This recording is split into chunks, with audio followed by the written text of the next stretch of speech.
Once upon a time, in a corner of the Shire that looked a lot like my backyard, chaos reigned supreme. Ducks ruled the pathways, hares nibbled the seedlings, and my tools mysteriously vanished, possibly borrowed by sneaky hobbits. But even Middle-earth teaches us that with a bit of planning, we can turn wild disorder into thriving sanctuary. Today, we're taking a journey from chaos to calm by zoning your Shire.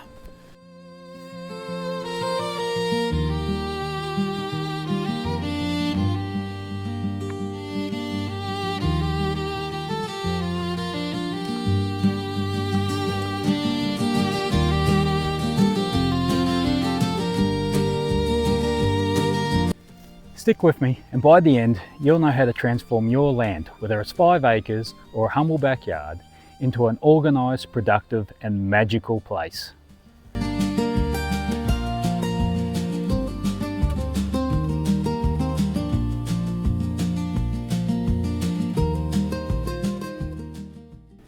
Imagine walking outside knowing exactly where every plant, pond and path belongs. No more wandering with a watering can, questioning if you've already watered that bed. Zoning makes your Shire work with you, not against you.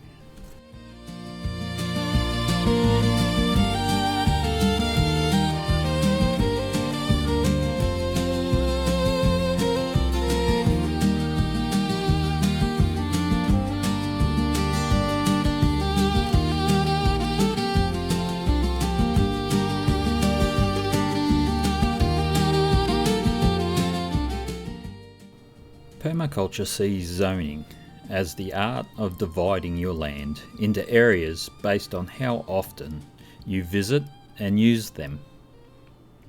Think of it as a Hobbit's version of a treasure map. Closer zones for everyday needs, and the distant zones for wilder adventures.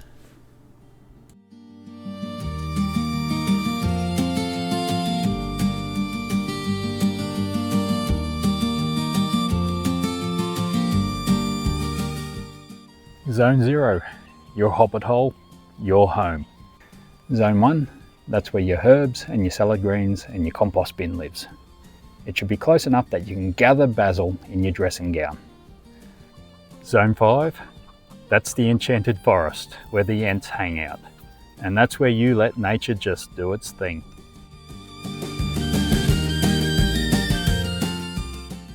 In permaculture, zoning isn't just about drawing circles on a map. It's about designing for efficiency, harmony and joy.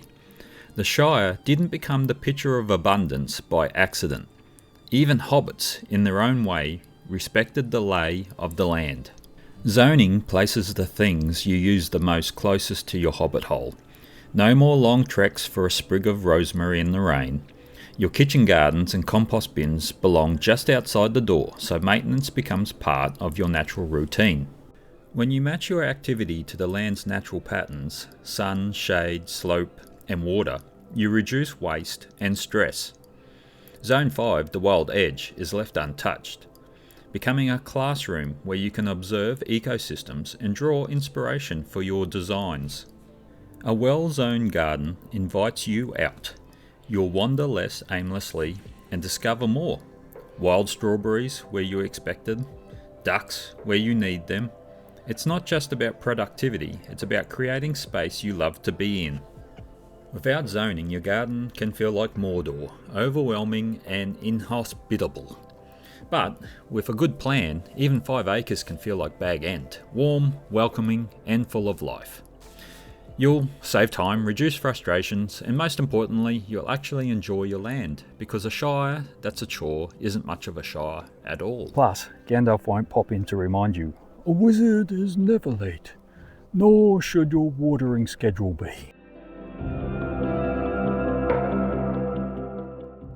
Let's walk together through the zones of the Shire. Think of it as a journey outwards from your hobbit hole. Each zone has its own purpose, rhythm, and maintenance needs. The heart of the Shire, your home and energy systems. What might belong here? solar panels, rain tanks, grey water reuse, compost buckets. Daily, empty kitchen scraps into compost bin or worm bins.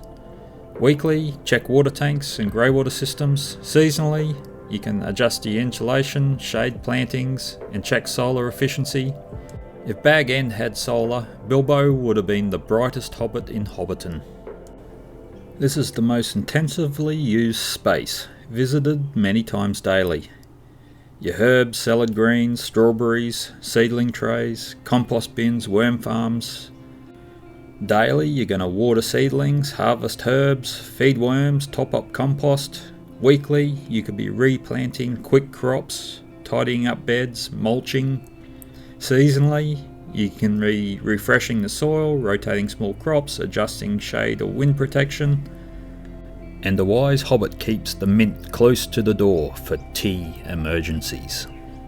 Zone 2 is your medium maintenance areas, which you might visit a few times a week. You'll have your orchards, you could have your berry patch, chickens and duck coops, perennial herbs, pollinator plants. Daily, you might feed and water animals and collect eggs. For weekly, you might mulch trees, prune, check fencing, rotate poultry runs. And seasonally, you might graft or plant new fruit trees, harvest berries, or apply a compost tea. Don't put the coop too far away unless you enjoy dawn crowing from Mordor. Zone 3 is your large-scale food production and may take seasonal or weekly care. You're going to have pumpkins, potatoes, corn, beans, staple crops, food forest with diverse layers. Daily visits not always needed here, but maybe some spot checks on your irrigation or for pests. Weekly, weed larger beds, mulch heavily and monitor growth. Seasonally, you might plant and harvest bulk crops, build soil with cover crops. Zone 3 is where your pumpkin army gathers, ready to take over if left unchecked. Zone 4 is your semi-wild long-term yield zone. Think firewood lots, grazing pastures and managed timber. Daily, none, unless you're tending animals. Weekly, you might rotate grazing or repair fences. Seasonally, you might harvest firewood or manage invasive species or reseed pastures. Zone 4 is where the sheep play at being Rohan's war horses. The untamed forest. Observe, don't control. Here you'll have native bushland, wetlands, wild animals, sacred spaces. Daily, none, except for a peaceful walk. Weekly, optional, if you want to observe and take notes. And seasonally, you may record the wildlife, or forage for berries, or learn from the natural cycles. This is Ent Country. Best tread lightly, or you'll wake the trees. Each zone has its own rhythm. Some daily, some seasonal, and some are simply just to observe. Together, they make your land a living, breathing shire that gives back more than it takes. Now that you know the zones, how do you actually begin? Even the best Shire gardens didn't spring up overnight. They started with observation, planning, and a touch of hobbit patience. Spend a full week or two simply watching your land, morning, midday, and evening. Notice where the sun falls, where the shadows linger, and where the dew lasts longest. Track foot traffic. Which routes do you naturally take to feed animals, collect herbs, or fetch water? Watch wildlife patterns. Where do hares sneak in? Where do ducks love to nap? Record microclimates, low spots that collect frost, or warm corners near stone walls. And don't rush. Remember, Bilbo didn't decide on an adventure until after a good meal or two.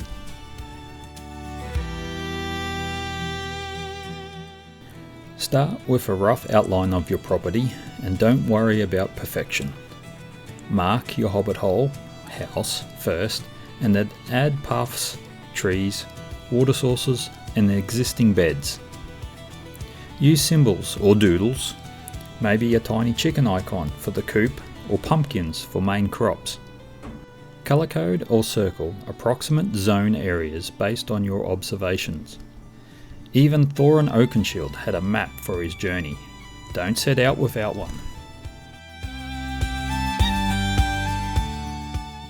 Place daily use elements, herbs, salad greens, compost in Zone 1, right by the back door for quick grabs.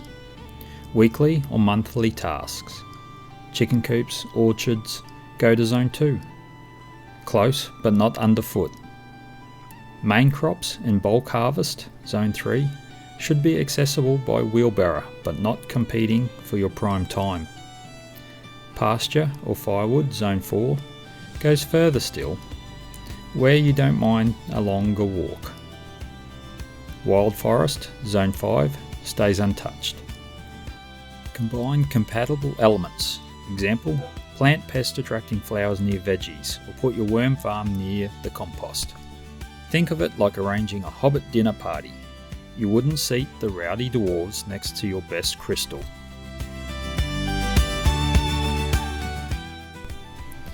Start small, maybe just Zone 1 and Zone 2 at first. Observe through the seasons. Does the winter sun shift your garden's sweet spot? Do summer winds dry out a certain corner? Adjust elements as you need or property change. New animals, new crops, or a new pergola. Document changes in your map or journal. Your future self or future Hobbit heirs will thank you. Plans in the Shire are like adventures. Unexpected twists are guaranteed.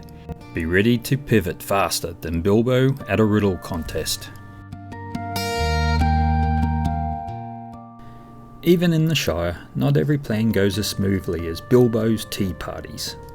Here are some of the classic zoning blunders to avoid, sprinkled with a little Hobbit wisdom. Leaping into planting without watching your land is like a Hobbit running off without second breakfast. You'll regret it halfway down the path. If your chicken coop is so far away it feels like Fangorn Forest, don't be surprised if you suspect the ants are pinching your eggs. Jamming every plant, tool and critter near your hobbit hole will make your front porch resemble a goblin market. Give your zones room to breathe.